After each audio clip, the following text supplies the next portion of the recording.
Assalamualaikum students, I hope you all are fine.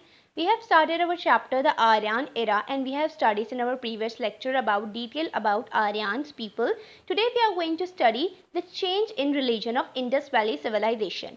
Some historical believe that religion of Indus Valley civilization had a Aryan influence or later religion Aryan religion. As we have studied before that Aryans जो है अपने gods को different categories में उन्होंने divide किया हुआ है.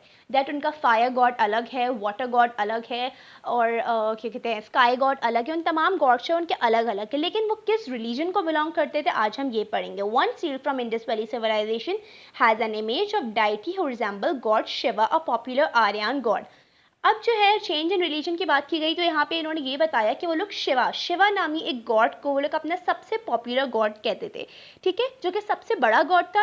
उनके अकॉर्डिंग शिवा जो है वो उन तमाम गॉड्स को जो है वो ओन करता था, उन तमाम गॉड्स को इंस्ट्रक्शन वगैरह देता था. ठीक है, with emerging of new gods अनपिशन how over bought from fourth text flexible outlook like a idea of continuous rebirth, Samasar and reincarnation. In these beliefs, when people die, their soul are reborn, which is due to the inescapable result of previous act.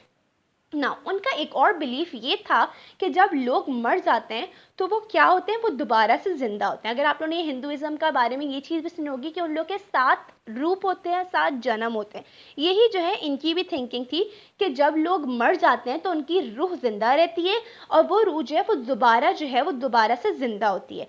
Although the caste system is abolished during the British rule. अब caste system के बारे में हमने पहले पढ़ा था कि different caste system थी, ब्राह्मण, व्यासी, काष्ट्रियन, शूद्रा. अब ब्रिटिश रूल जब जो है आज इंडस सिविलाइजेशन के अंदर जब ब्रिटिश रूल आया, क्योंकि आर्यन जो थे वो कौन थे, वो वॉरियर्स नहीं थे, तो उनके ऊपर डिफरेंट इन्वेडर्स आ जाया करते थे और वो उनके ऊपर रूल करते थे. तो क्या हुआ, जब ब्रिटिश रूल आया तो कास्ट सिस्टम ब्रिटिश रूल ने कम्प्लीटली ख़त्म कर दिया, क्योंकि ब्रिटिश के नज़दीक तो आर्यंस कुछ भी नहीं थे. तो उन्होंने ब्रिटिश रूल ने आकर जो है वो कास्ट सिस्टम को कम्प्लीटली अबॉलिश कर दिया. They could not be eradicate for the grass root level, their influence are still found in some regions. वो लोग क्या करते थे, वो लोग अपने हिसाब से लोगों को जो है कैटेगराइज कर देते थे. नाउ चेंज इन रिलीजन के अंदर हमारे पास 3 तरीके के रिलीजन्स आते हैं, हिंदुइज्म, बुद्धिज्म एंड जैनिज्म. हम सबसे पहले बात करते हैं हिंदुइज्म के. हिंदुइज्म आप लोग हिंदुइज्म के कुछ बारे में कुछ जानते भी होंगे, आज हम डिटेल में पढ़ेंगे. That Hinduism embrace many religion ideas. For this reason, it's sometimes referred to as the way of life or a family of religion as opposed to a single organized religion. Hinduism एक religion नहीं है. Hinduism में बेतहाशा religion के कुछ parts मौजूद हैं. We can say that कि हिंदुइज्म सिर्फ not only a religion. Hinduism के अंदर हमारे पास बुद्धिज्म भी आता है, जैनिज्म भी आता है. ठीक है, most form of Hinduism are henotheist which mean they worship a single deity. कुछ लोग ऐसे हैं जो कि हेनोथीसिस्ट हैं, जो कि सिर्फ एक गॉड को मानते हैं, नोन एज ब्राह्मण्स. जो कि ब्राह्मण्स के बारे में हमने पढ़ा था कि ब्राह्मण जो है वो कौन है, उनके लीडर है, वो उन्हीं को मानते हैं. ठीक है, but still recognise other gods and goddess. लेकिन ब्राह्मण्स को तो वो मानते हैं, लेकिन उसके साथ साथ कुछ ऐसे भी गॉड्स हैं जिसके वो लोग ओन करते हैं, जिसके ऊपर बिलीव करते हैं. Followers believe there are multiple path for reaching their gods. उनका कहना यह है कि हमारे पास बहुत सारे तरीके हैं कि हम किस किस तरीके से अपने गॉड्स के पास अपनी गॉड को अपनी बात बता सकते हैं. ठीक है, Hindus believe in the doctrine of samsara, the continuous cycle of life, death and reincarnation, और Karma, the universal law of cause and effect. Hinduism का एक और बिलीफ ये था जिसको वो लोग फैक्ट कहते थे कि ज़िंदगी और मौत कंटिन्यू है, कि मौत आएगी फिर दोबारा हम जिंदा हो जाएंगे, फिर मौत आएगी हम दोबारा जिंदा हो जाएंगे, कंटिन्यूसली साइकिल हमारी चलती रहेगी. ठीक है, one of the key thought of Hinduism is आत्मा और बिलीव इन सोल. और उनका एक और बिलीफ है आत्मा, सोल. वो लोग रूह पे बहुत ज़्यादा बिलीव करते हैं. This philosophy hold that living creature having a soul and they are all part of supreme soul. The goal of is to achieve moksha or salvation, which end the cycle of rebirth to become a part of absolute soul. उनका एक और बात क्या है, आत्मा. वो लोग इस चीज़ पे बिलीव करते हैं कि सोल को कम्प्लीटली ख़त्म करने के लिए हम लोग वो लोग जो अपनी जो डेड बॉडी है उसको जो जला देते हैं, उसकी राख को जब तक वो लोग पानी में नहीं बहा के उसे ख़त्म नहीं कर देते तब तक ये साइकिल जो है कम्प्लीटली चलती रहती है। और जब वो इस चीज़ को फेंक देते हैं पानी के अंदर, उस जो उनकी जो मिट्टी होती है, उसके बाद उनकी साइकिल कम्प्लीटली एंड हो जाती है।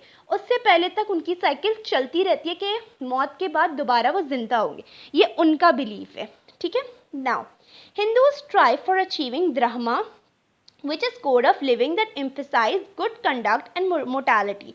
Hindus reveal all living creatures and consider the cow and scared milk animals. Hindu जो है, कुछ हिंदूज ऐसे हैं जो कि काउस और एनिमल्स को भी अपना गॉड मानते हैं, ठीक है। Food is an important part of life of Hindus. Most do not eat beef and pork and many are vegetarians.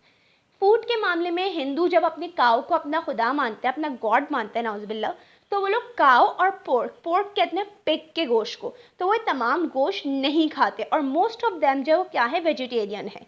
Hinduism is closely related to other Indian religion including Buddhism, Sikhism and Jainism. जैसे मैंने आपको बताया हिंदुइज्म बहुत ज़्यादा रिलेटेड करता है Buddhism से भी, सिखिज्म से भी और जैनिज्म से भी।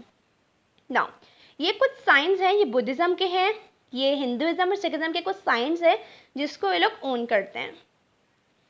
Now the next is Buddhism. About 2500 years ago, a prince named Siddhartha Gautama began to question his sheltered, luxurious life in the palace. He left the palace and saw four sights: a sick man, an old man, and a dead man, and a monk. These sights are said to have shown him that even a prince cannot escape illness, suffering, and death. The sight of monk told Siddhartha to leave his life as a prince and become a wandering holy man.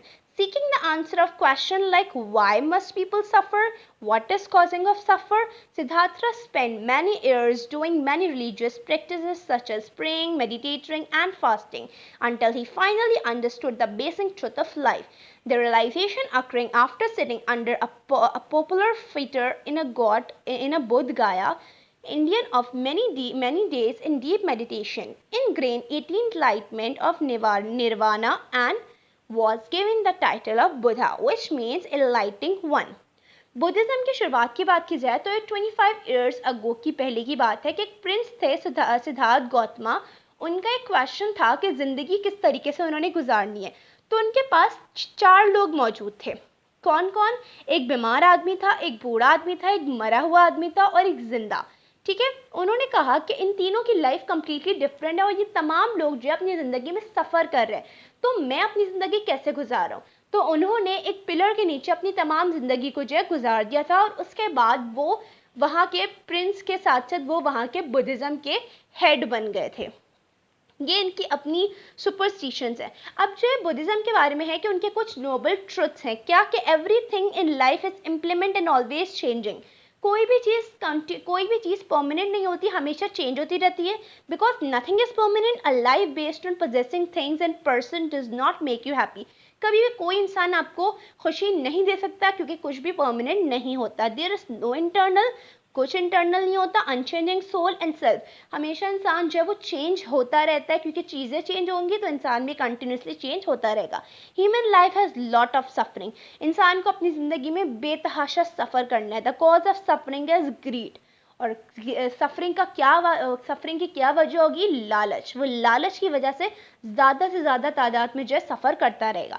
There is an ending to suffer. लेकिन एक वक्त ऐसा आएगा जब उसकी suffering and हो जाएगी। वो क्या होगा? उसकी मौत का रास्ता होगा, ठीक है। नाउ ये जो है सिद्धार्थ गौतमा थे जिन्होंने अपनी सारी ज़िंदगी पहले किंग की सूरत में गुजारी, उसके बाद फिर एक पिलर के नीचे गुजार दी, ये देखने के लिए कि इंसान जो है अपनी ज़िंदगी को सफरिंग की बिना पे किस तरीके से गुजारता है। Now, the last is Jainism. Jainism is one of the oldest religion of ancient Indians. Jains believe that strict code of 5 principles. उनके कुछ strict 5 principles है codes के। Aims: non-violence to injurious, no life. Satya: truth, to be truthful. हमेशा सच कहना है और सच पे believe करना है। Anshuraya: non-stealing. Brahmachar: the purity of mind and body. Abgiraha: non-attachment to temporal possession of no poverty. ये इनके 4 ऐसे रूल्स हैं जिसके ऊपर इन्होंने बिलीफ रखना है और हमेशा जो है इसी के अकॉर्डिंग अपनी ज़िंदगी को गुजारना है। Now, this is all about today's topic. If you have any queries, you may ask. Thank you.